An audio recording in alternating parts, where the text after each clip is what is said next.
મિત્રો, આપણા જીવનમાં સૌથી મહત્વનું શું છે? સ્વસ્થ શરીર, સ્વસ્થ મન કે અઢળક ધન? એ જ વસ્તુ સાબિત કરતી એક નાનકડી મસ્તી વાર્તા તમારી સમક્ષ લઈને રજૂ થયો છું. બરાબર? તો ચાલો શરૂ કરીએ. છેલ્લે સુધી જોજો, કંઈક શીખવાનું છે, બહુ મજા આવશે. બરાબર?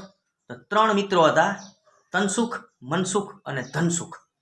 આ ત્રણેય વચ્ચે ઝઘડો થઈ ગયો. તનસુખ કે હું મોટો, મનસુખ કે હું મોટો અને ધનસુખ કે હું મોટો. હવે ઝઘડો છે ને એ મારામારી ઉપર આવી ગયો, ધડ બડાટી. એટલે ત્રણેય નક્કી કર્યું કે આપણે મહાદેવ આગળ જઈએ. એટલે ત્રણેય છે ને હિમાલય ઉપર શિવજી આગળ ગયા. શિવજીને કીધું કે હે શિવજી, હું તનસુખ છું, આ ધનસુખ છે અને ઓલો મનસુખ છે. અમે ત્રણેય મિત્રો છીએ, પણ અમારી ત્રણેય વચ્ચે ઝપાઝપી થઈ ગઈ છે કે અમારા ત્રણેયમાંથી મોટું કોણ? તનસુખ કે હું મોટો, મનસુખ કે હું મોટો, ધનસુખ કે હું મોટો, તનસુખ કે હું મોટો, મનસુખ કે હું મોટો, ધનસુખ કે હું મોટો, તનસુખ કે હું મોટો, મનસુખ કે હું મોટો, ધનસુખ કે હું મોટો. ભગવાન કે હે ચૂપ, ઊંઘી ના રહ્યો. હું નક્કી કરીશ કે કોણ મોટો. એક કામ કરો, તમે પૃથ્વી ઉપર જાઓ, એક એક વ્યક્તિ પકડી લ્યો અને એના ઘરમાં વસવાટ કરો. બરાબર?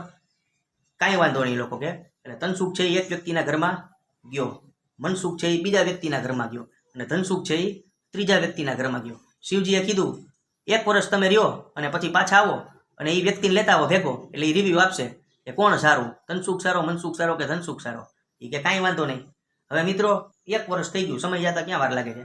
એટલે ત્રણેય તનસુખ, મનસુખ ને ધનસુખ આવ્યા, જેની ઘરે ગયા હતા ને વ્યક્તિઓને લઈને. એટલે ભગવાને પેલા ધનસુખને પકડ્યો. એ કે તું બહુ ઉલડતો હતો ને, કે હવે ક્યાં છે? એ કે તું જેને ઘરે ગયો હતો એ કે આ રહ્યો. એ કે એટલે વ્યક્તિને પૂછ્યું કે ભાઈ, સાક્ષાત ધનસુખ ભગવાન તારા ઘરે આવ્યા છે, ધન, તો તને કેવું લાગે, તું સુખી છો? એટલે એ વ્યક્તિ કે જો ભગવાન, એ કે ધન તો મારી પાસે અઢળક છે, પણ શરીરમાં છે ને બીમારીનો ઉપદ્રવ નવો થાય જ રાખે છે. મને ડાયાબિટીસ છે, મને બીપી છે, હું કંઈ ખાઈ પી શકતો નથી, કંઈ બહાર જઈ શકતો નથી, તો કામનું શું? શરીરમાં ઉપદ્રવ છે એટલે ચિત્ત ક્યાંય ચોટતું નથી અને મન છે ને સાવ અશાંત છે. એટલે ખાલી ધન હોય ને તો માણસ સુખી થાય નહીં. શિવજી કે જોઈ લીધું ભાઈ. હવે મનસુખને પકડ્યો. હે મનસુખ, હવે તું બોલ. એટલે એ જેના ઘરમાં હતો ને એ વ્યક્તિએ કીધું કે હે ભગવાન, મારે મનની છે ને સાવ શાંતિ હતી જ્યારે મનસુખભાઈ મારી ઘરે આવ્યા ત્યારે.